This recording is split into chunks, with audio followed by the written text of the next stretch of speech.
The masks you've worn for decades suddenly feel suffocating. You begin to see the social games that everyone plays, and the carefully constructed life, built on other people's expectations, starts to feel like a prison. This isn't depression, it's an awakening. With it begins a slow and inevitable process, the unraveling of everything that isn't truly you. Carl Jung dedicated his life to studying this process. Watching the inner transformation of thousands of souls, he noticed something profound. True spiritual growth does not happen through sudden revolutions or dramatic declarations. It unfolds quietly, through the gentle release of patterns that once helped you survive, but now make you drown. In this reflection, we will explore 7 things that deeply spiritual people slowly and almost unwillingly let go of. These are not conscious choices. They emerge as the soul becomes more transparent, developing what Jung called an allergic reaction to falseness. You don't decide to let go. One day you simply realize that you already have. 1.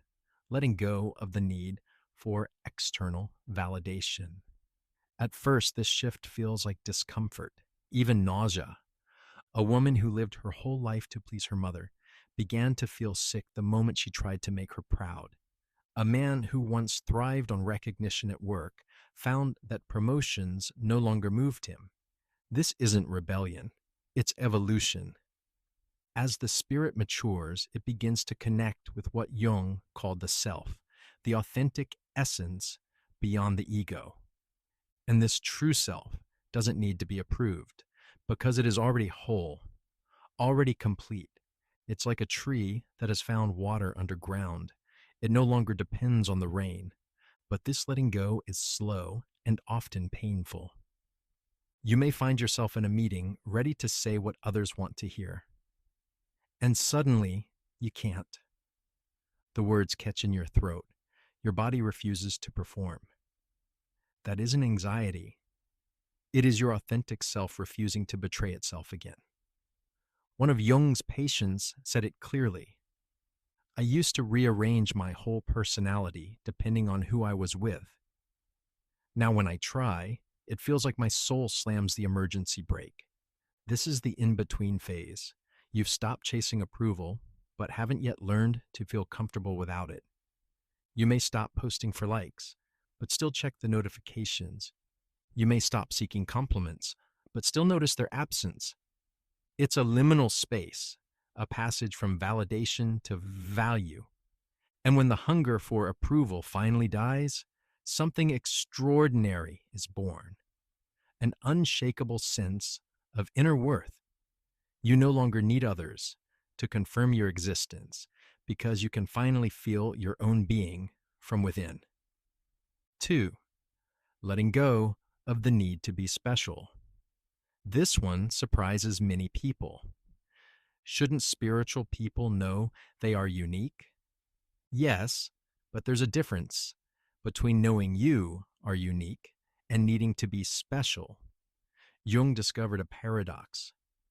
As people evolve spiritually, they become less concerned with being special, yet more truly unique. In the early stages of awakening, people often experience what Jung called spiritual inflation. They awaken to something profound and feel chosen, superior, enlightened.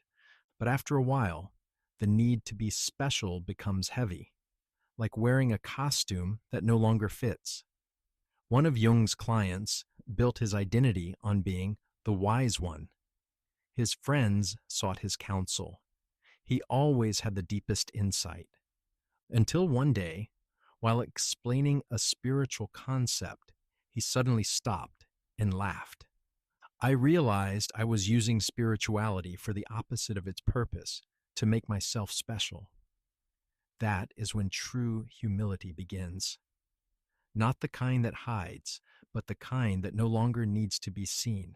As one woman put it, I used to need everyone to know I was deeper, more conscious.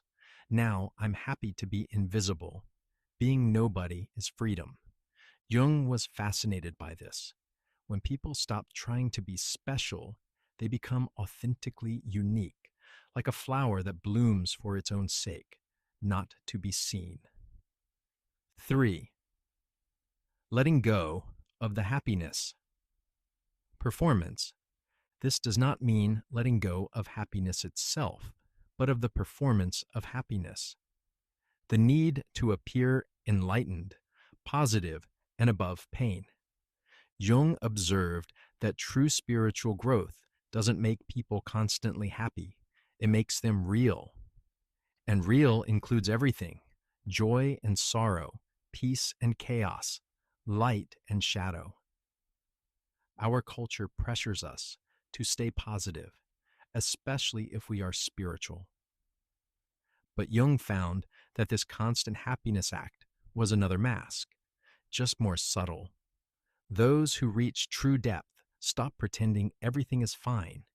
They don't smile through grief. They don't chant affirmations through heartbreak. They allow life to be what it is. One therapist Jung worked with used to be the picture of calm. Always centered, always radiant. Then her son died. She could no longer perform enlightenment. Tears came in the middle of her sessions. She told Jung, "I thought being spiritual meant rising above pain. Now I see it means embracing it completely. I can't be an enlightened person anymore, only a real one." 4. Letting go of certainty. This one shakes the mind. Jung discovered that real awakening doesn't bring more answers. It brings comfort with not knowing. The ego fears uncertainty. It collects beliefs like armor. But as the spirit deepens, the armor begins to crack. Not because it is wrong, but because it keeps you from the living truth. Truth can't be possessed. It flows. The moment you grasp it, it becomes a doctrine and dies. Letting go of certainty happens in stages. First about the outer world, then about others' motives, then about your own story, and finally, about who you are. Each stage brings both fear and freedom. The ego calls it death. In truth, it is rebirth. Those who let go of certainty develop a new power, the ability to hold paradox, to move without answers, to act with faith, not proof. Jung called this spiritual maturity, the understanding that reality is far greater than any mental model can contain. 5. Letting go of blame. Not just blaming others, but releasing the entire victim-perpetrator story the ego uses to make sense of pain. As people grow spiritually, their relationship to wounds transforms. They stop seeing themselves as victims of others and start seeing themselves as participants in a larger pattern. This isn't about excusing harm, it's about reclaiming power. Letting go of blame is painful because blame serves many psychological functions. It protects, it organizes, it explains, but it also traps. To stop blaming means taking responsibility even for what was not your fault, by seeing how, unconsciously, you contributed to your own wounds. This doesn't weaken you, it strengthens you, because you stop giving others the power to define your story. 6. Letting go of spiritual bypassing. This is subtle and dangerous. It's when people use spiritual concepts to avoid real human experience. They meditate instead of feeling, pray instead of grieving, transcend instead of embodying. As the soul matures, this bypass becomes impossible. The spirit demands embodiment. You must become both divine and human. Heaven can no longer be used to escape earth. To give up spiritual bypassing is to live fully in both worlds, to be the bridge where heaven meets the ground. 7.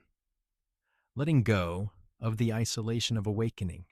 Many believe spiritual growth means withdrawal, that awareness leads to loneliness. Jung noticed that while solitude is necessary for a time, true awakening leads back to connection, but of a different kind, not the unconscious merging of the asleep, but the conscious meeting of the awake. When you embrace your full humanity, you realize you can connect with anyone without lowering your consciousness. These renunciations are not losses, they are liberations. Each thing you release creates space for something more authentic to emerge. This process is slow because it is not just behavioral, it is the death and rebirth of identity itself. You're not only letting go of habits, you're letting go of who you thought you were. If you are in this slow process of release, Jung would want you to know you are not losing yourself, you are finding yourself. Each letting go is an illumination, each surrender, a homecoming. And if these 7 stages echo something within you, if you feel the fear and freedom of shedding your masks, let's honor this moment together.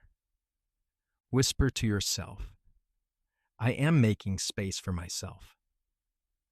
Because every time you let go of what is false, you open the door to what is real. This is awakening, and it has already begun.